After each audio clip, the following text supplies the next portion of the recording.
Hello students, कैसे हैं आप सभी लोग। आशा करते हैं आप सभी लोग अच्छे होंगे और अपनी प्रिपरेशन कर रहे होंगे।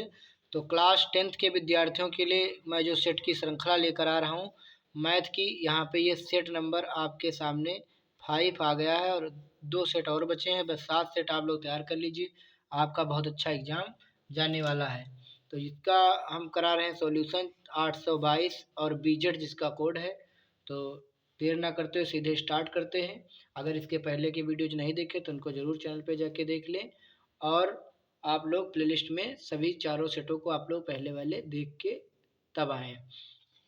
तो चलिए, अगर नहीं देखा प्लेलिस्ट में पड़े हुए हैं, वहाँ से आप लोग देख सकते हैं।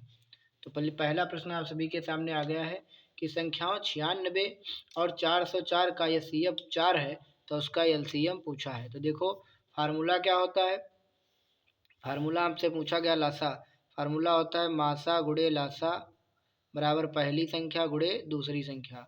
तो पहली संख्या है 96 और दूसरी है 404, और यहाँ पर मासा कितना है 4, और लासा यहाँ पर पूछा गया है। तो 4 से इसको काट दो, 4 एकम 4, 4 एकम 4, तो ये एलसीएम कितना आ जाएगा 96 एकम 96, 96 एकम 96, 96 96 इसका राइट आंसर आ जाएगा। अगला देखते हैं, 2, 5 की मूल बिंदु से दूरी। जब भी मूल बिंदु से पूछे तो तुरंत ही उसको यही मतलब इसी 2 का वर्ग कर दीजिए और 5 का, मतलब जो भी दिया उसी का वर्ग कर दीजिए, आंसर आ जाएगा।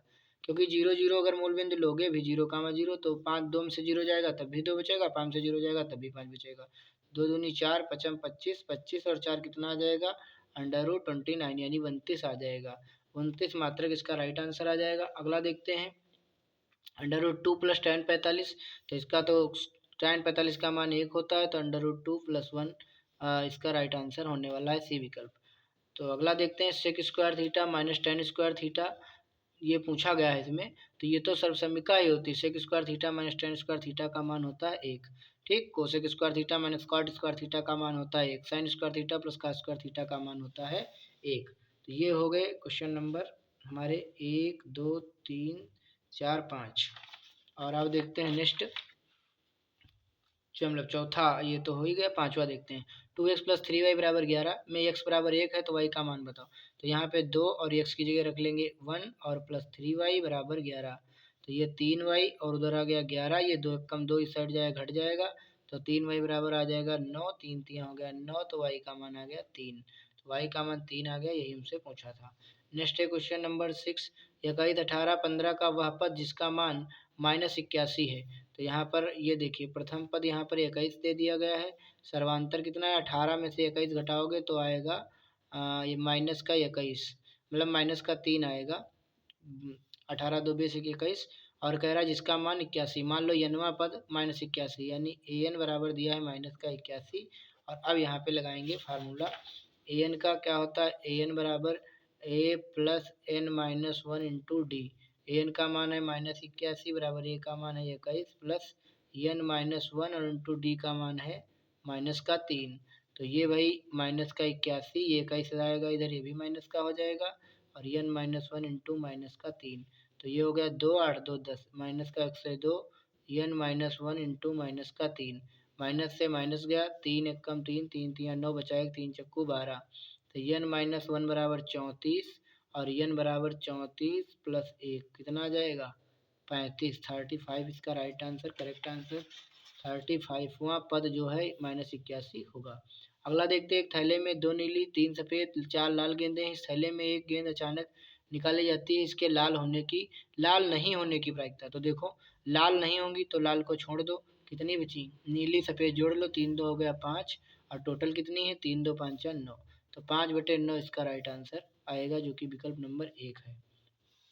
कह रहा किसी घटना के अवश्य घटित होने की प्रायिकता। तो घटना घटने की और घटना मतलब ना घटने की प्रायिकता का योग होता है 1। तो 1 इसका राइट आंसर आएगा, डी विकल्प।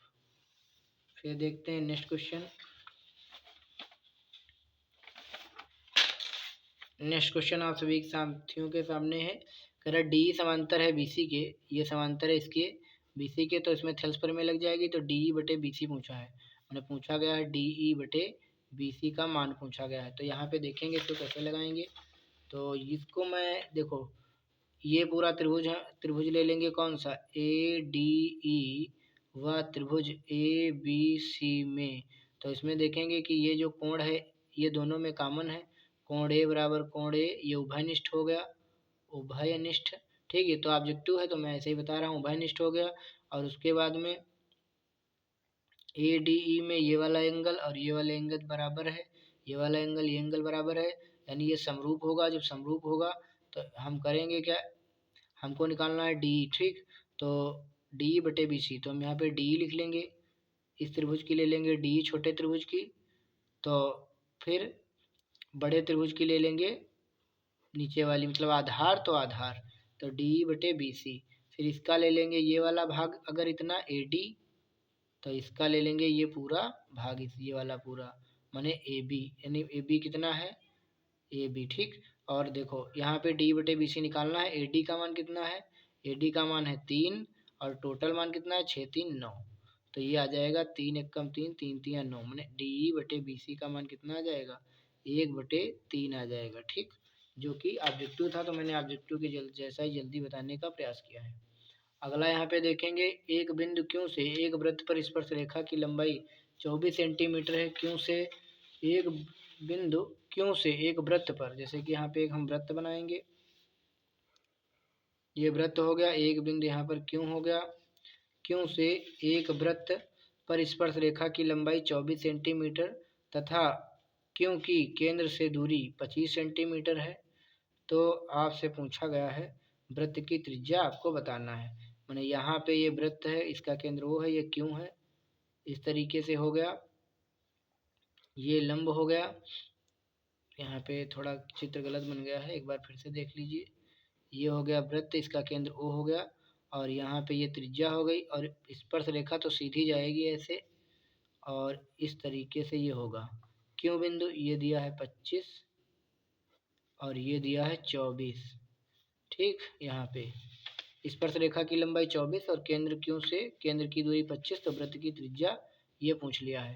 तो देखो यहाँ पे ये 90 डिग्री का कोण बनेगा, और यहाँ पे लगेगा पाइथागोरस की प्रमेय, तो कर्ण का वर्ग बराबर लंब का वर्ग और प्लस आधार का वर्ग।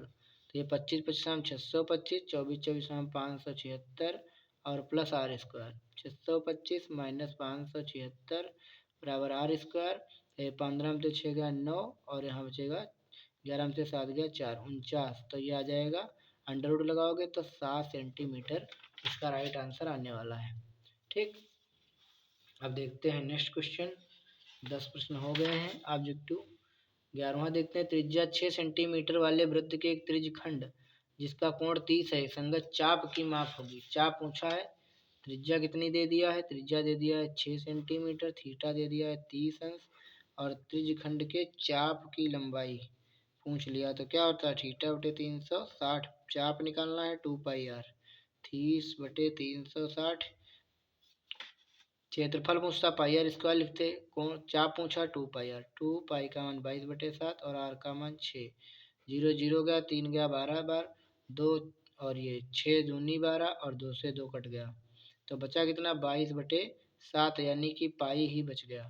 ठीक, तो पाई सेंटीमीटर आएगा इसका राइट आंसर। अगला है 3 सेंटीमीटर त्रिज्या के एक ठोस बेलन की ऊंचाई 5 सेंटीमीटर है। यहाँ पे देखेंगे, एक सेकेंड,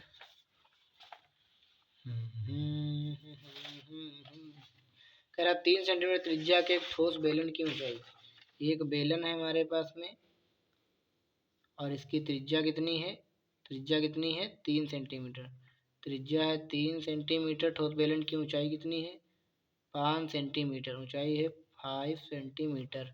एक समान त्रिज्या का अर्धगोला उसके शीर्ष पर रखा गया है ऐसे इस तरीके से, तो कह रहा इसका कुल पृष्ठीय क्षेत्रफल पूछा गया है। ठीक, तो यहाँ पर देखेंगे क्या, कुल पृष्ठीय क्षेत्रफल, कुल पृष्ठीय क्षेत्रफल, तो इसका क्या होगा, बेलन का कुल पृष्ठीय क्षेत्रफल 2πr और ब्रैकेट में h प्लस आर, और उसके बाद में इसका कितना होगा अर्धगोले का 2πr² होगा, लेकिन यहाँ पर 2 बार आधार काउंट होगा तो एक बार घट जाएगा, तो यह आ जाएगा 2πr ब्रैकेट में h प्लस आर, और यहाँ 2πr² में से एक πr² चला गया तो πr² बचेगा। अब मान पुट करेंगे 2 पाई आर की जगह पर 3, एच की जगह पर 5, आर की जगह पर 3 प्लस पाई और आर स्क्वायर 3 का स्क्वायर। तो यह आ जाएगा 3 दूनी 6 पाई गुणे 5 3 8 प्लस 3 3 9 पाई। तो 8 छंग कितना हो जाएगा 48 पाई और 9 पाई। तो 9 8 आएगा 17, हासिल चला 1 4 1 5, 57 पाई आ जाएगा वर्ग सेंटीमीटर। अब देखते हैं अगला, एक वृत्त की स्पर्श रेखा के स्पर्श बिंदु को केंद्र से मिलाया गया है। एक वृत्त की स्पर्श रेखा के स्पर्श बिंदु को केंद्र से मिलाया गया है। इस प्रकार स्पर्श बिंदु पर स्पर्श रेखा त्रिज्या के साथ बने कोण का मान बताना है। तो यहाँ पर एक वृत्त है, ये हो गया वृत्त, और ये हो गई स्पर्श रेखा, और ये हो गया यहाँ पर स्पर्श बिंदु, और इसका इस तरीके से जो है बनेगा। तो यहाँ पर कोण पूछा गया कितना बनेगा, तो 90 डिग्री का कोण बनेगा। कह रहा है एक वृत्त की स्पर्श रेखा के स्पर्श बिंदु को केंद्र से मिलाया गया है। इस प्रकार स्पर्श बिंदु पर स्पर्श रेखा त्रिज्या के साथ बने कोण का मान तो 90 डिग्री यहाँ पर हो जाएगा। अगला देखते हैं 14 नंबर, 1 + tan स्क्वायर थीटा बटे 1 + cot स्क्वायर थीटा यहाँ पे ये पूछ रहा है सवाल में। तो इसको देखेंगे कितना आने वाला है, 1 + tan स्क्वायर थीटा बटे 1 + cot square theta. 1 + tan square theta या प्लस 1 + cot स्क्वायर थीटा। तो इसको लिख लेंगे 1 + tan स्क्वायर थीटा, नीचे वाले को लिख लेंगे 1 बटे tan स्क्वायर है। cot थीटा को लिख सकते हैं 1 बटे tan थीटा, स्क्वायर है तो स्क्वायर में हो जाएगा। तो यह आ जाएगा 1 + tan स्क्वायर ए, नीचे tan स्क्वायर कम tan स्क्वायर ए प्लस 1 और नीचे tan स्क्वायर ए, ये पूरा इससे कट जाएगा, ये सबसे नीचे वाला चला जाएगा सबसे ऊपर। तो tan स्क्वायर ए इसका राइट आंसर आ जाएगा, जो कि यहाँ पे डी विकल्प में दिया गया है। 14 नंबर प्रश्न हो चुका है। अब देखेंगे 15 नंबर प्रश्न यहाँ पे आ गया। 7 सेंटीमीटर त्रिज्या के एक वृत्त का चाप केंद्र पर 60 अंश का कोण बनाता है, त्रिज्यखंड का क्षेत्रफल बताना है। इस बार क्षेत्रफल पूछा है। त्रिज्या दी है 7 सेंटीमीटर, थीटा दिया है 60 सेंटीमीटर। ठीक, त्रिज्या दी है कितनी 7 सेंटीमीटर, थीटा दिया है 60 सेंटीमीटर, मतलब 60 डिग्री। त्रिज्यखंड का क्षेत्रफल का फार्मूला क्या होता है, थीटा बटे 360 पाई आर स्क्वायर। आंसर पाई में नहीं लाना है। ठीक, तो चलिए इसको सॉल्व करते हैं। थीटा का मान है 60 बटे 360, 22 बटे 7 और आर स्क्वायर 7 गुणे 7। ये 7 से 7 गया, 0 0 गया, 6 4 36 गया, 2 3 6 गया, 2 11 बार गया, 11 7 77 बटे 3 वर्ग सेंटीमीटर इसका राइट आंसर आने वाला है। अगला देखते हैं, किसी गोले का वक्र पृष्ठीय क्षेत्रफल इतना है, इसकी त्रिज्या निकालना है। गोले का वक्र पृष्ठीय क्षेत्रफल कितना दिया है 452 सही 4 बटे 7। और गोले का वक्र पृष्ठीय क्षेत्रफल क्या होता है 4 pi r square. 4 pi r square बराबर कितना होगा 7 दूनी 14, हासिल चला 1, 7 5 35, 1 36, 7 दूनी 14, हासिल चला 1, 7 5 35 36, 3 7 चौका 28, 2 30, 1 31 और प्लस 4, तो ये आ जाएगा 31 68 बटे 7, 31 68 बटे 7। अब यहाँ पे निकालना क्या था, त्रिज्या उसकी निकालनी है। तो यहाँ पर 4 गुणे 22 बटे 7 गुणे आर स्क्वायर बराबर 31 68 बटे 7। 7 से 7 गया और 11 से काट देंगे, 11 दूना 22, 11 दूना 22 और 22 कितना बचेगा 22 8 30, 1 31, 9 बचे 96, फिर 11 8 88 बचेगा, 88 2 90, 6 96, फिर 8 बचेगा, फिर 11 8 88, फिर यहाँ पे 4 से काटेंगे, 4 7 28, 4 दूनी 8, फिर 2 से काटेंगे 36 दूना 72। तो आर बराबर आ जाएगा 36 अंडर रूट, तो आर त्रिज्या आ जाएगी 6 सेंटीमीटर। त्रिज्या आ गई कितनी 6 सेंटीमीटर। अगला देखते हैं, द्विघात बहुपद के शून्यांकों का गुणनफल होगा। क्या होता है सी बटे ए। सी क्या है यहाँ पर -1 और ए कितना है 4, -1 बटे 4 इसका राइट आंसर हो जाएगा। नेक्स्ट देखते हैं, अगला क्या है, द्विघात समीकरण का विविध कर होगा। यहाँ पे द्विघात समीकरण का क्या पूछ लिया, तो भैया विविध कर पूछ लिया है। क्या पूछा है विविध कर। अब विविध कर का फार्मूला आपको याद रखना पड़ेगा। तो यहाँ पर देखेंगे, पहले तो इसकी तुलना कर लेंगे, तो ए बराबर आ जाएगा 3 और बी बराबर आ जाएगा -4 और सी बराबर आ जाएगा 4 बटे 3। अब विविध कर निकालना है, B square minus 4ac, B square कितना है -4 का स्क्वायर -4, ए का मान 3 और सी का मान 4/3, 3 से 3 कट गया, यह आ जाएगा 4 चक्कू 16 और ये आ जाएगा 4 चक्कू 16, तो ये आ जाएगा 0। ठीक, तो 0 यहाँ पे राइट आंसर आने वाला है। इसके बाद में 19 नंबर देखते हैं, माध्य निकालना है। वर्ग अंतराल दिया है, बारंबारता दी है और हमको निकालना है माध्य। तो यहाँ पे इसको नोट करेंगे, वर्ग अंतराल कितना दिया है, वर्ग अंतराल और बारंबारता, ये हो गया वर्ग अंतराल और फिर दी है बारंबारता, मैंने f दिया है, हमें x निकालना पड़ेगा, फिर f इंटू एक्स। तो यहाँ पे 0 से 4 है, 4 से 8 है, 8 से 12 है और 12 से 16 है और 16 से 20 है, ये सब दे दिया। और यहाँ 4 इसके सामने, 6 फिर 6 फिर 5 फिर 4 ध्यान से देखेंगे, x निकालेंगे, 4 का आधा 2 होगा और यहाँ 8 4 12 का आधा 6 होगा, 8 12 8 20 का आधा 10 होगा, 12 16 28 का आधा 14 होगा, 16 ये कितना 20 10 30 36 का आधा 18 होगा। और यहाँ पे गुणा करेंगे तो 4 दूना 8 होगा, 6 4 36 होगा और 6 दम 60 होगा, 14 पंचे 70 होगा, 18 चक्कू 72 होगा। अब इसको जोड़ देंगे, 8 6 14 2 16, हासिल चला 1, 3 1 4 6 4 10 10 और 7 7 14, कितना होगा 10 और 14 24, 246 आएगा। बारंबारता जोड़ लेंगे, 6 6 4 10 और 6 4 10 10 20 5 25, तो यहाँ पे माध्य निकालना है तो 246/25। अब इसको काट देंगे, 25 से भाग कर लेंगे तो आ जाएगा कितना, 25 से किसमें लगेगा, नहीं 25 8 200, 25 9 225 आ जाएगा। 25 दाम ज़्यादा हो जाएगा, 6 से 5 गया 1 बचा, 4 से 2 गया 2 बचा, दशमलव लगाएंगे, 0 बढ़ाएंगे, 25 8 200, फिर 10 बचेगा, फिर 0 बढ़ा लेंगे, 25 चक्कू 100, तो 9.84 यहाँ पे आएगा, जो कि विकल्प नंबर सी राइट आंसर है। अगला देखते हैं, कह रहा है सरणी का माध्यिका वर्ग बताना है, तो इसके लिए भी नोट करना पड़ेगा। माध्यिका वर्ग के लिए यहाँ पे वर्ग अंतराल, वर्ग अंतराल, वर्ग अंतराल, फिर यहाँ पे बारंबारता, बारंबारता यानी f, और फिर संचयी बारंबारता, संचयी बारंबारता। वर्ग अंतराल 0 से 10, 10 से 20, 20 से 30, 30 से 40 और 40 से 50। यहाँ पे देखेंगे 6 8 10 9 और 12, और अब मुझे निकालना संचयी बारंबारता, 6 का 6 8 6 14, 14 10 24, 24 और 9 33, 24 6 30 3 33 और 33 और 12 3 2 5 3 1 4 45, ये हो गई संचयी बारंबारता। अब क्या है, संचयी बारंबारता आई 45, 45 का आधा करेंगे तो n/2 निकाल लेंगे, तो यह आ जाएगा 22.5, और 22.5 किसमें पड़ेगा, 14 वाले में तो पड़ेगा नहीं, 24 वाली लाइन में पड़ेगा।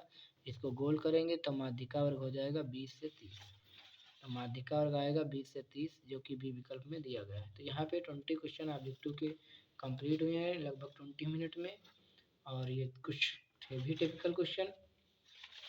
और अब हम लोग देखेंगे थ्योरिकल प्रश्न आ गए, 2-2 नंबर के, 1-1 नंबर के हो चुके हैं, 2-2 नंबर के।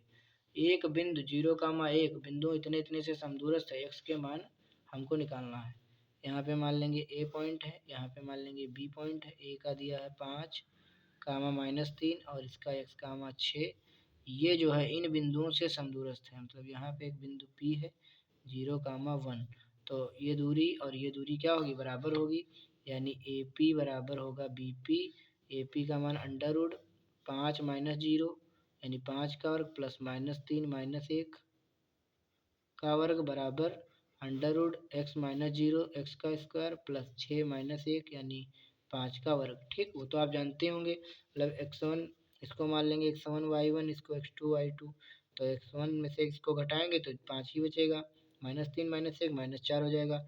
दोनों पक्षों का वर्ग करने पर, दोनों पक्षों का वर्ग करने पर, तो जब भैया वर्ग करोगे तो आएगा रूट हट जाएंगे दोनों, ये हो जाएगा 5 25, ये हो जाएगा 3 1 -4, यहाँ पे हो जाएगा -4 हो जाएगा, सीधे लिख देता हूँ, और -4 का वर्ग करोगे तो 4 चक्कू 16, यहाँ x स्क्वायर प्लस 25, 25 से 25 कट गया, 16 बचा, एक्स स्क्वायर बराबर 16 यानी एक्स बराबर √16, तो एक्स बराबर आएगा ±4। ये आ जाएगा एक्स का मान ±4 आ जाएगा। ठीक, ये हो गया। तो ये तो लग चुका है। अगला देखते हैं, बिंदुओं इतना इतने को जोड़ने वाले रेखाखंड को बिंदु इतना किस अनुपात में विभाजित करता है। बी विकल्प देखते हैं, बिंदुओं एक बिंदु ए हो गया और एक बिंदु यहाँ पर बी हो गया। ए है -3, 10 और बी है 6, -8। ये रेखाखंड को बिंदु इतना, ये बिंदु है P -1, 6 किस अनुपात में विभाजित करता है। मान लो K अनुपात 1 में विभाजित करता है। ठीक, ये हो गया हमारा x, ये हो गया y, इसको मान लेंगे x1 y1, इसको मान लेंगे x2 y2 और ये हो गया m1, ये हो गया m2। तो यहाँ पर x बराबर लिखते हैं, x बराबर एक सही लग जाएगा m1 x2 plus m2 x1 नीचे m1 प्लस m2। तो यहाँ x का मान कितना है -1, m1 का मान कितना है k और x2 का मान कितना है 6 प्लस m2 का मान कितना है 1 और x1 का मान कितना है -3 नीचे m1 प्लस m2 यानी k + 1। तो ये -1 बराबर 6k - 3 बटे k + 1। तो ये हो जाएगा 6k - 3 बराबर -k - 1। 6k + k बराबर -3 उधर गया +3 -1 7k बराबर 3 में से 1 गया 2। तो k बराबर आ जाएगा 2/7, इसके नीचे 1 मान लेंगे। तो k अनुपात 1 बराबर आ गया 2:7। तो 2:7 इसका राइट आंसर हो जाएगा। एक ही से लग गया, वाई से लगाओगे तो भी उतना ही आएगा।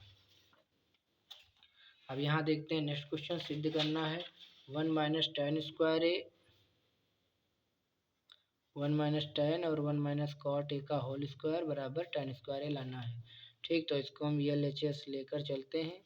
यहाँ पे इसको लिख लेंगे 1 - tan ए नीचे 1 - cot ए को 1/tan ए का होल स्क्वायर। ये हो जाएगा 1 - tan ए, यहाँ tan एक कम tan ए -1 नीचे tan ए और स्क्वायर। तो ये हो जाएगा 1 - tan ए नीचे, इसमें माइनस कॉमन ले लेंगे तो 1 - tan ए और सबसे नीचे वाला tan ए कहाँ चला जाएगा, सबसे ऊपर और पूरे का होल ऑफ स्क्वायर। तो ये तो इससे कट जाएगा पूरा, बचेगा क्या -tan ए, तो ये हो जाएगा tan स्क्वायर ए। इसके बाद में कह रहा बारंबारता बंटन से माध्यिका इसकी जो है ज्ञात कीजिए। तो सिद्ध हो गया। अब ये बारंबारता बंटन से माध्यिका ज्ञात करना है। तो सबसे पहले वर्ग अंतराल लिखेंगे, फिर बारंबारता, फिर सॉल्व करेंगे। तो यहाँ पे एक तरफ लिख लेंगे वर्ग अंतराल और एक तरफ लिख लेंगे बारंबारता और एक तरफ यहाँ पे माध्यिका निकालने के लिए संचयी बारंबारता, संचयी बारंबारता। तो यहाँ पर वर्ग अंतराल 0 से 10 और 10 से 20, 20 से 30, 30 से 40 और 40 से 50। यहाँ पर बारंबारता 7, 9, 19, 15, 7। यहाँ संचयी बारंबारता 7, 9, 7, 16, 16 और 9, 6, 15। हासिल चलाइए कि 1, 2, 1, 3, 35, 5, 40, 10, 35, 5, 40, 10, 50 और 50, 7 कितना आएगा 57। 7, 9, 7, 16, 16 और 9, 9, 6, 15। हासिल चलाया कि 2, 3, 35, 5, 40, 10, 50, 50, 7, 57। ये 57 आ गया। अब हम लोग निकालेंगे n/2 यानी 57/2। ये किसमें कितना आएगा, 2 दूनी 4 बचा, 1 2 28, 16 बचा, 1 2 5 28, 28 किस में आएगा, 35 वाली लाइन में आएगा। इसको गोल करेंगे यहाँ पर। तो यहाँ पर क्या आएगा, अतः माध्यक वर्ग या माध्यिका वर्ग कितना आ जाएगा 20 से 30। तो यहाँ पे सभी वैल्यू नोट करेंगे। यल आ गया 20, अंतराल आएगा 10 का, 20 और 10 मतलब 10 के बीच में, और ये होगा एफ आ गया आपके पास में 19 और सी एफ ये लिया जाता है लाइन के ऊपर वाला, सी एफ वाली लाइन में 16। और अब लगाएंगे माध्यिका का फार्मूला, माध्यिका या माध्यक L+n/2 - CF और बटे F × H। इस फार्मूले का यूज करेंगे तो L का मान है 20 प्लस n/2 का मान है 28.5 माइनस सी एफ का मान है 16, नीचे एफ का मान है 19 इंटू एच का मान है 10। तो ये आएगा 20 प्लस 8, 8 में से 6 गया 2 और 2 में से 1 गया 12.5 बटे 19 गुणे 10। दशमलव हटाओगे, जीरो बढ़ाओगे, जीरो जीरो कट जाएगा। तो 20 प्लस 125 बटे 19, 19 से भाग करोगे 125 को, 19 अट्ठी 19 सत्ती 133, 19 छक्का 114। तो यहाँ पे 5 4 गए, 2 से गए 1 बचा 11। यहाँ 19 पंचे 95, 95 फिर बचेंगे 10 से 5 गया 5, 10 से 9 गया 15, फिर 19 छक्का 114, 19 सत्ती 133, 19 अट्ठी लगभग से 52 लग जाएगा। तो 6.58 इसको जोड़ देंगे तो 26.58, ये हमारा राइट आंसर यहाँ पर आ जाएगा। तो ये माध्यिका हो गई। अब एक प्रश्न के सभी विकल्प हो चुके हैं और अब इसके बाद में देखेंगे क्वेश्चन नंबर 2 है 2, कह रहा बहुलक बताओ। तो बहुलक तो ऐसे ही लग जाएगा, इसमें कुछ लगाना ही नहीं है। इसमें देखो सबसे ज़्यादा बारंबारता किसकी है, सवाल मतलब लिखना पड़ेगा, सवाल के नीचे लिखोगे यहाँ पर सबसे अधिक बारंबारता, सबसे अधिक बारंबारता कितनी है, 21 है, 21 है। अतः बहुलक वर्ग, अतः बहुलक वर्ग, अच्छा बहुलक वर्ग नहीं पूछा है, बहुलक पूछा है, निकालना पड़ेगा भैया। बहुलक वर्ग कितना होगा, 30 से 40। ठीक, बहुलक वर्ग 30 से 40 होगा। तो यहाँ पर चलो मैं सवाल अब लिखना ही पड़ेगा मुझे। वर्ग अंतराल एक तरफ हो गया, वर्ग अंतराल, और यहाँ पे हो गया बारंबारता, बारंबारता। हमको लगा बहुलक वर्ग पूछा है, तभी हम इतना ही लगा रहे थे। बहुलक ही पूछा है तो लगाना पड़ेगा। तो यहाँ पर कितना है, 0 से 10 और 10 से 20, 20 से 30, 30 से 40, 40 से 50, और यहाँ कितना दिया है 6, फिर 11, फिर 18, फिर यहाँ पे 21, फिर यहाँ पे 15। अब बहुलक वर्ग तो ये चीज़ जो मैंने यहाँ पे लिखी है आपको यहाँ नीचे लिखना है। ठीक, तो यहाँ पे वैल्यू नोट करेंगे। यल सबसे ज़्यादा क्यों नहीं 21, तो इसको गोल कर लेंगे। तो यल बराबर कितना आ जाएगा 30, और बहुलक में ये हो गया F1, और ये हो गया F0, और ये हो गया F2। तो ये भी वैल्यू लिख लेंगे। F1 हो गया अपना 21, F0 हो गया अपना 18, और F2 हो गया अपना 15। और क्या ज़रूरत पड़ेगी, बहुलक का फार्मूला लिखते हैं। बहुलक का फार्मूला होता है L plus F1 minus F0, नीचे 2F1 minus F0 minus F2 into H। अच्छा H कितना है, 30 40 में 10 का डिफरेंस है, वैल्यू रखेंगे सभी। L का मान रखेंगे 30 प्लस F1 का मान 21, F0 का मान 18, नीचे 2 गुणे 21 माइनस 18 माइनस 15 और इंटू 10। 30 प्लस ये हो जाएगा 3, 18 2 20 21, 21 दूनी 42 माइनस 8 5 13, हासिल चला 1 1 2 1 3 33 इंटू 10। तो ये कितना आएगा 30 प्लस 3 धाम 30, मुझे 12 में से 3 गए 9, और 3 3 से 2 3 1 मिनट, हाँ 9 ही बचेगा। तो 3 3 9, 3 धाम 30, 3 से भाग करें 3 3 9, 3 3 9, 3 3 9, 33.33 बहुलक आ जाएगा इसका राइट आंसर।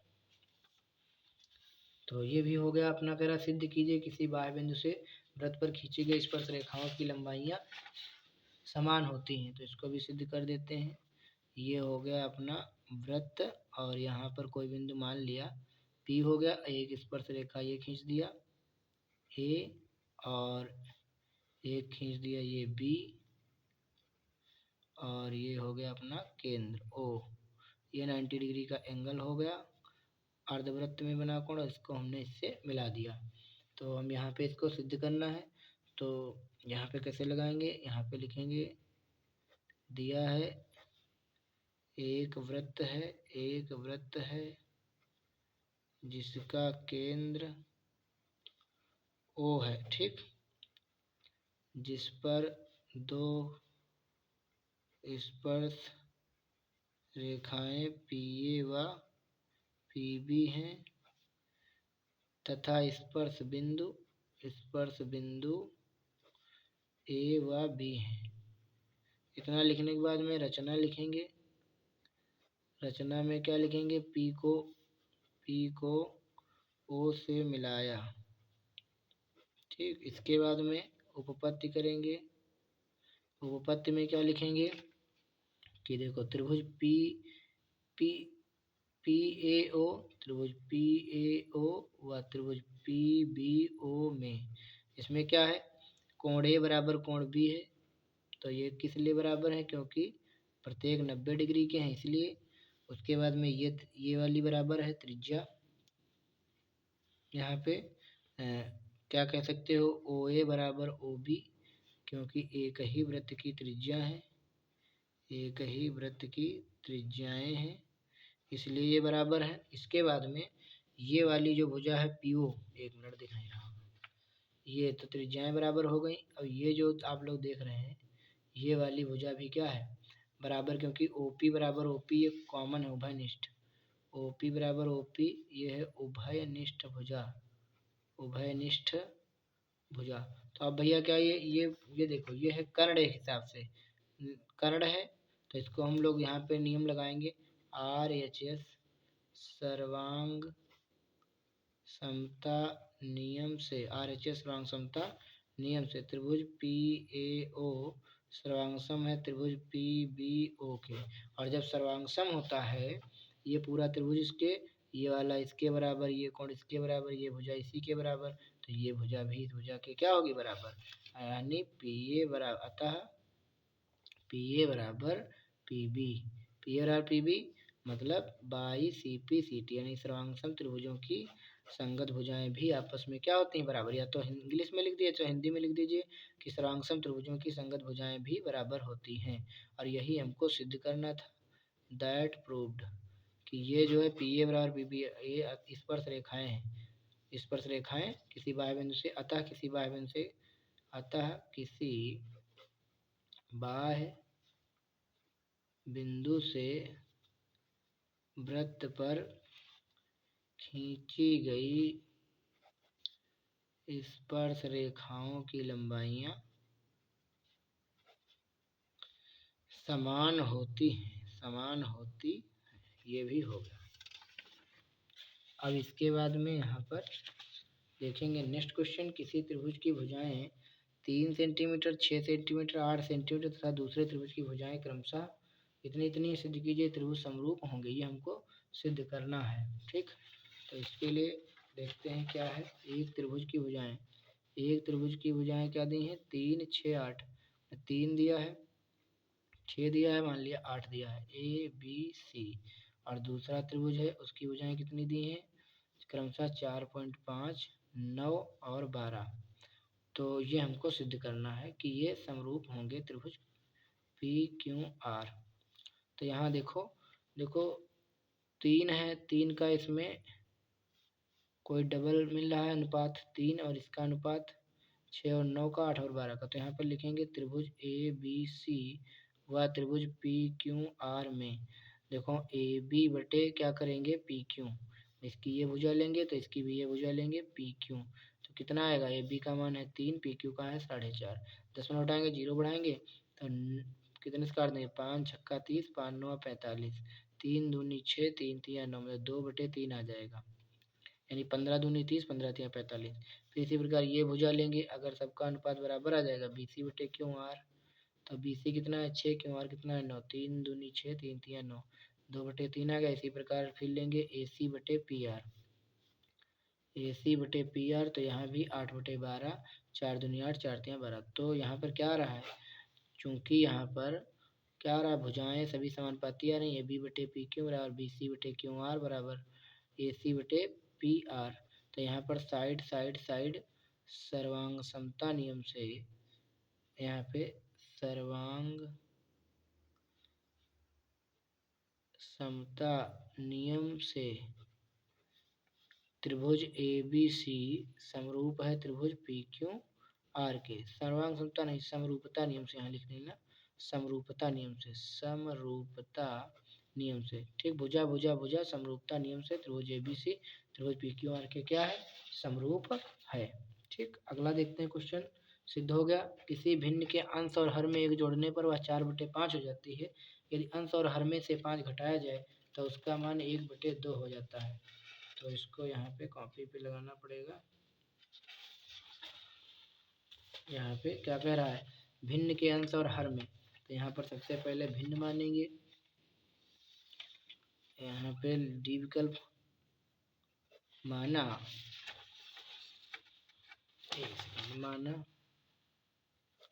भिन्न का अंश x मान लेंगे और भिन्न का हर y मान लेंगे।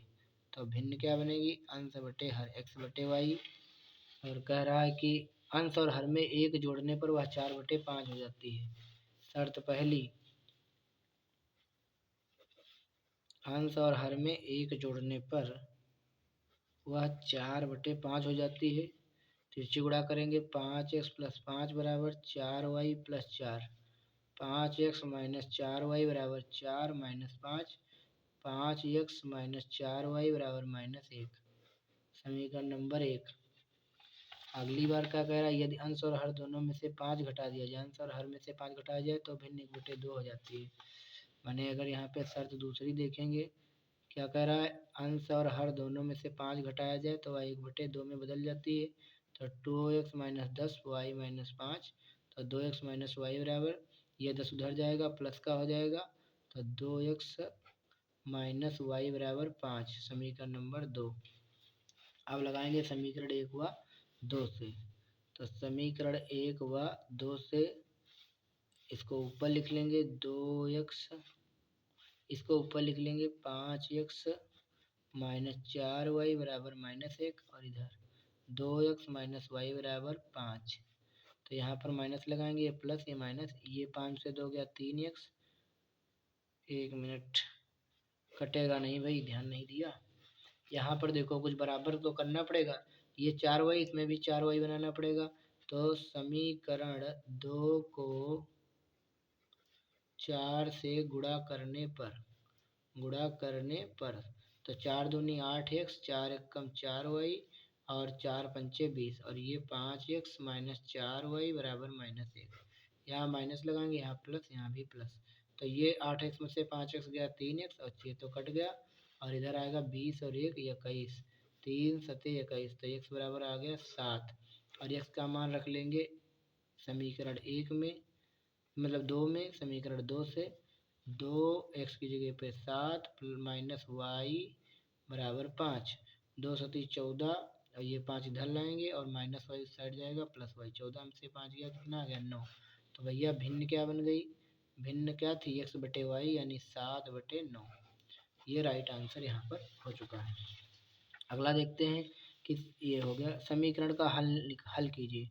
9x² - 3x - 2, 9x² - 3x - 2 बराबर 0। 9 दूनी 18, 18 के फैक्टर करो 3 आ जाए तो कितना बनाएंगे, 6 3 18, 6 में से 3 गया 3, तो यहाँ जाएगा 6x + 3x - 2, 6 में से 3 जाएगा 3x, और 6 3 18, 3x कॉमन ले लेंगे, 3x 3 3 9, 3 दूनी 6, प्लस का 1 कॉमन ले लेंगे, कुछ नहीं मिलेगा तो 3x - 2, तो एक ब्रैकेट में आएगा 3x - 2, एक ब्रैकेट में आएगा 3x + 1। तो इसका हल करना है क्योंकि बराबर 0 है। तो यहाँ पर लिखेंगे कि यदि 3x - 2 बराबर 0, तो x बराबर ये -2 उधर जाएगा, +2, गुणे वाला 3 बटे में चला जाएगा, तो 2/3। और इधर यदि 3x + 1 बराबर 0, तो x बराबर ये प्लस का उधर जाएगा -1, और गुणे वाला 3 चला जाएगा बटे में। तो ये हमारा सॉल्यूशन हो चुका है। अगला देखते हैं यहाँ पर, वह AP ज्ञात कीजिए जिसका तीसरा पद 16 है और सातवां पद 5वें पद से 12 अधिक है। इसको लगाएंगे इस साइड। AP ज्ञात करना नहीं, समांतर श्रेणी ज्ञात करना जिसका तीसरा पद 16, सातवां पद 5वें पद से 12 अधिक है। तीसरा पद 16 है, यहाँ पे तीसरा पद 16 मैंने a + 2d, तीसरे पद का मतलब 1 कम होगा, 16 समीकरण नंबर 1। और कह रहा है कि सातवां पद पाँचवें पद से 12 अधिक है। तो सातवां पद होगा a + 6d, पाँचवा पद होगा a + 4d + 12, a से a कट जाएगा, 6D और ये 4D इधर आएगा बराबर 12, 6 में से 4 गया 2D बराबर 12, 2 छंग 12, तो D का मान आ गया 6। D का मान इसमें रख लेंगे तो A प्लस 2 गुणे 6 बराबर 16, तो A प्लस 6 दूनी 12 बराबर 16, तो A बराबर 16 माइनस 12, तो ये आ जाएगा 4। क्या आ जाएगा 4, A का मान और D का मान आ गया। तो हमें निकालना है AP श्रेणी। तो यहाँ पर सब पहला पद तो हो ही गया, 4 पर देखो श्रेणी होती A plus D, A plus 2D, इस तरीके से A प्लस 3D, इस तरीके से श्रेणी होती डॉट डॉट डॉट। तो A का मान 4 और 6 10, 10 और 6 16, 16 6 22, इस तरीके से श्रेणी बनती चली जाएगी AP की। अब देखते हैं दो के तो सभी क्वेश्चन यहाँ पे हो चुके हैं। अब देखते हैं क्वेश्चन नंबर 3। कह रहा निम्नलिखित समीकरण युग्म का हल निकालिए। क्या दिया, 5x प्लस वाई बराबर 3 और 6x माइनस 5y बराबर 1/2। तो यहाँ 5y तो इसमें भी 5 से गुणा करनी पड़ेगी। समीकरण 1 समीकरण 2, तो यहाँ लिखेंगे समीकरण 1 को 5 से गुणा करने पर तो इसको गुणा करो, 25x 5 एकम 5y 5 तियाँ 15, यहाँ पर 6x माइनस 5y बराबर 1/2। यहाँ जोड़ने पर ये कट जाएगा और 25 35 से 31x और इधर हो जाएगा 15 प्लस 1/2। तो ये जुड़ेगा 15 दूना 30 31/2, 31 31 कट जाएगा तो x का मान आ जाएगा 1/2। x का मान आ गया तो y का मान निकल जाएगा 5x, x की जगह पर हो गया 1/2 प्लस y बराबर 3, तो y बराबर हो जाएगा 3 और माइनस 5/2। तो 3 दूनी 6 में से 5 गया 1/2। y का मान भी कितना आ गया 1/2, x का मान भी 1/2, y का मान भी 1/2। और मुझे निकालना क्या है, हल ही करना था। तो ये हल हो चुका है, x बराबर 1/2, y बराबर 1/2। अब देखेंगे नेक्स्ट क्वेश्चन। एक आयत का क्षेत्रफल 28 वर्ग मीटर है यहाँ पे, और 28 वर्ग मीटर कम हो जाता है यदि इसकी लंबाई इतने मीटर बढ़ा दी जाए, चौड़ाई इतने मीटर घटा दी जाए। या ठीक, ये पूरा तो पहले तो मान लेंगे, माना आयत की लंबाई x मीटर और आयत की चौड़ाई y मीटर और आयत का क्षेत्रफल क्या होगा, लंबाई गुणे चौड़ाई xy वर्ग मीटर। अब शर्त देखेंगे, कह रहा आयत का क्षेत्रफल 28 वर्ग मीटर कम हो जाता है। 28 वर्ग मीटर कम हो जाता है कब, जब क्षेत्रफल 28 घटा देंगे, कब, जब लंबाई 2 मीटर बढ़ा दोगे तो लंबाई हो जाएगी x प्लस 2, और चौड़ाई 2 मीटर कम कर दोगे तो चौड़ाई 2 मीटर घटा दोगे, तो ये भी एक नया क्षेत्रफल जो बनेगा वो 28 कम हो जाएगा। तो एक्स वाई माइनस 28, यहाँ पे एक्स वाई हो जाएगा और माइनस का 2x प्लस का 2y और 2 दूनी 4, ये कट गया। ये 2x इस साइड लाएंगे, प्लस का हो जाएगा, माइनस का 2y हो जाएगा, ये 28 इधर जाएगा, प्लस का हो जाएगा -4, तो 2x माइनस 2y 24 बचेगा, 2 2 12 दूना 24, तो x माइनस वाई बराबर 12, समीकरण नंबर 1। और दूसरी शर्त में क्या बताया गया है, दूसरी शर्त में कहा गया है यदि लंबाई 1 मीटर कम कर दी जाए और चौड़ाई 2 मीटर की वृद्धि कर दी जाए, मतलब लंबाई 1 मीटर कम कर दी जाए और चौड़ाई में 2 मीटर की वृद्धि कर दी जाए, तो जो क्षेत्रफल बनेगा वो 33 वर्ग मीटर बढ़ जाएगा। मतलब जो पहले क्षेत्रफल था उसमें 33 बढ़ जाएगा। ये शर्त पहली थी और ये शर्त दूसरी है। यहाँ पे आयत का क्षेत्रफल ज्ञात करना, एक्स से वाई की गुणा करोगे, एक्स वाई आएगा, प्लस का 2x आएगा, माइनस का वाई आएगा और माइनस का 2 कम 2xy प्लस 33, ये एक्स वाई से एक्स वाई कट जाएगा, 2x माइनस वाई बराबर 3, ये माइनस 2 इधर आएगा, प्लस 2x माइनस वाई बराबर 5, समीकरण नंबर 2। अब देखेंगे समीकरण 1 व 2 से, समीकरण 1 व 2 से, तो यहाँ पर देखेंगे ये हमारा हो गया x माइनस वाई बराबर 12 और ये 2x माइनस वाई बराबर 5, ये घटाने पर क्या हो जाएगा, घटाने पर ये कट जाएगा, 2x में से 1 जाएगा -x और 12 में से 5 जाएगा 7, तो x बराबर आ जाएगा माइनस का 7। ठीक है, x बराबर कितना आ जाएगा, माइनस का 7, और x का मान रख लेंगे समीकरण 1 से, तो यहाँ पर x की जगह -7 माइनस वाई बराबर 12 और ये -7, ये 12 इधर लाएंगे, -12 वाई उधर जाएगा, तो 12 7 आ जाएगा माइनस का 19। तो हमारा क्षेत्रफल क्या होगा, क्षेत्रफल होता है एक्स वाई, मैंने x का मान -7 और y का मान -19, माइनस माइनस प्लस 19 छक्का 114 19 सती 133 वर्ग मीटर इसका राइट आंसर आ जाएगा। नेक्स्ट देखते हैं। एक कह रहा है कि एक, ये तो हो गया पूरा। अब यहाँ पर देखेंगे क्षैतिज तल के एक बिंदु ओ से, क्षैतिज तल के एक बिंदु ओ से 20 मीटर ऊंचे भवन के शिखर का उन्नयन कोण 30 अंश है। भवन के शिखर पर एक ध्वज लगा है। तो इसका देखेंगे, पहले सवाल को समझेंगे।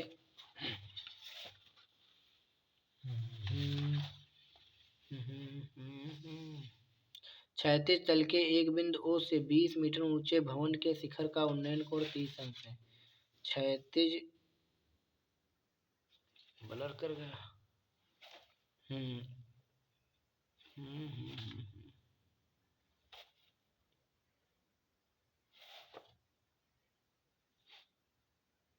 देखेंगे कि क्षैतिज, भाई ब्लर क्यों कर रहा है। क्षैतिज तल के एक बिंदु ओ से 20 मीटर ऊंचे भवन के शिखर का उन्नयन कोण 30 अंश है। यहाँ पर मान लेते हैं कि ये एक बिंदु हो गया और यहाँ से भवन के शिखर का उन्नयन कोण कितना है, 30 अंश है।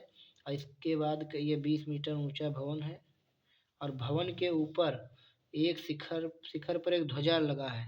यहाँ पर मान लेते हैं एक ध्वजा लगा है। ठीक, इस तरीके से ध्वज लगा। ध्वजदंड के शिखर का उन्नयन कोण 45 अंश है। यहाँ से इसका ये वाला 45 अंश है। ध्वजदंड की लंबाई और बिंदु ओ से भवन के पाद की दूरी ज्ञात कीजिए। ये भवन का पाद हो गया बी, ये हो गया ए और ये हो गया मान लिया पी, और इसकी मान लेते हैं ऊंचाई एच और इसकी एक्स। अब लगाएंगे इसको आराम से। तो यहाँ पर माना ध्वज की लंबाई या ध्वज की ऊंचाई कितनी, एच मीटर। ध्वज की ऊंचाई एच मीटर और बिंदु ओ से आधार की दूरी, ओ से भवन के आधार की दूरी कितनी, एक्स मीटर। अब हम पहले त्रिभुज लेंगे, कौन सा, ए बी ओ। त्रिभुज ए बी ओ या ए ओ बी में tan कितना 30, tan 30 लंब बटे आधार, लंब कितना है 20, आधार कितना है x। tan 30 का मान 1/√3 तो 20/x, तो x बराबर आ जाएगा 20/3, यानी ये आ गया 20/3। अब त्रिभुज लेंगे पी ओ बी। त्रिभुज पी ओ बी में तो यहाँ क्या लेंगे, tan 45 पूरा कोण और लंब कितना है h + 20 और प्लस आधार कितना है 20/3। अब तो निकल चुका है। tan 45 का मान 1 और h + 20/20/3। तिरछी गुणा करेंगे तो h + 20 = 20/3। h बराबर 20/3, ये 20 इधर जाएगा माइनस का हो जाएगा तो h बराबर 20 कॉमन ले लिया, √3 - 1 मीटर। तो ये आ गया क्या, ध्वजदंड की ऊंचाई। ध्वजदंड की ऊंचाई अगर और सॉल्व करना चाहते हैं तो √3 का मान रख देंगे 1.732 - 1 तो आ जाएगा 20 गुणे 1 में से 1 गया 0.732 तो आ जाएगा 0, 2 दूनी 4, 2 तीन 6, 2 सती 14, 3 अंकों के बाद दशमलव तो 14.64 मीटर यह आ जाएगी ध्वजदंड की ऊंचाई। और यहाँ पर ओ से बी की दूरी कितनी आ गई है, ओ बी कितनी आ गई 20√3, यह √3 का मान रखेंगे 1.732 तो ये फिर आएगा 0, 2 दूनी 4, 2 तीन 6 और 17 दूना 34, 34.64 मीटर ये आ जाएगी इसकी दूरी। तो ये हो गया है सॉल्व। अब देखते हैं दूसरा क्वेश्चन दूसरे पेज पे। तब तक वीडियो कर दीजिए आप सभी लोग लाइक। यहाँ पर फटाफट अगला देखते हैं, अथवा में अगर ये नहीं हो पाता तो 6 नंबर का क्वेश्चन था। एक नदी के पुल के किसी एक बिंदु से नदी के सम्मुख किनारों के अवनमन कोण 30 अंश 45 अंश हैं। ठीक, मैंने देखेंगे ये हो गया पुल बीच में और इधर हो गई नदी, इधर हो गई नदी। एक तरफ है 30 अंश और एक तरफ है 45 अंश। ये हो गया 30 अंश, इधर हो गया 45 अंश। इसको फर्स्ट मान लेते, इसको सेकेंड टर्म। 45 अंश पुल के किनारों से 4.5 मीटर की ऊंचाई पर पुल है। पुल की ऊंचाई है 4.5 मीटर। इसका नाम देते ए बी सी डी। तो कह रहा तो नदी की चौड़ाई ज्ञात कीजिए, तो इसको 100 मीटर मान लेते हैं, इसको वाई। अब नदी की चौड़ाई यहाँ पे लिखेंगे माना नदी की चौड़ाई कितनी होगी x प्लस वाई मीटर। अब एक बार त्रिभुज ले लेंगे इधर का, त्रिभुज ए बी सी में tan 30 बराबर लंब 4.5 बटे आधार वाई, तो tan 30 का 1/√3 4.5 बटे वाई, तो वाई बराबर आ जाएगा 4.5√3। इसी प्रकार त्रिभुज ले लेंगे ए बी डी में tan कितना 45 और लंब कितना 4.5, आधार कितना x, tan 45 का मान 1, तो 4.5 1/x, x बराबर आ जाएगा 4.5 मीटर। अब हमको निकालना है नदी की चौड़ाई, तो दोनों को जोड़ देंगे, तो नदी की चौड़ाई x प्लस वाई, x का मान 4.5 प्लस 4.5√3, तो इसमें 4.5 ले लेंगे कॉमन, तो 1+√3 मीटर। या फिर इसको और सॉल्व करेंगे, 4.5 1+√3 का 1.732, तो यह आ जाएगा 4.5 गुणे 1 1 2.732। अब इसको जो है गुणा कर देंगे, यहाँ पे 27 32 और 4.5, 5 दूनी 10, 5 तिया 15 1 16, 1 बचा, 5 से 35 36, 3 बचे, 5 दूनी 10 3 13, 4 दूनी 8, 4 तिया 12, हासिल चला 1, 4 से 28 1 29, हासिल लगे 2, 4 दूनी 8 2 10, 0 8 6 14, हासिल चला 1, 6 2 8 1 9, 6 3 9 3 12, हासिल चला 1 1 2, 3 4 अंकों 2 2 4 अंकों के बाद दशमलव, तो यह आ जाएगा 12.294 मीटर। यानी चाहें तो हम ये 4 हटा भी सकते हैं, इसको यहाँ पर 29 की जगह 30 लिख सकते हैं, मतलब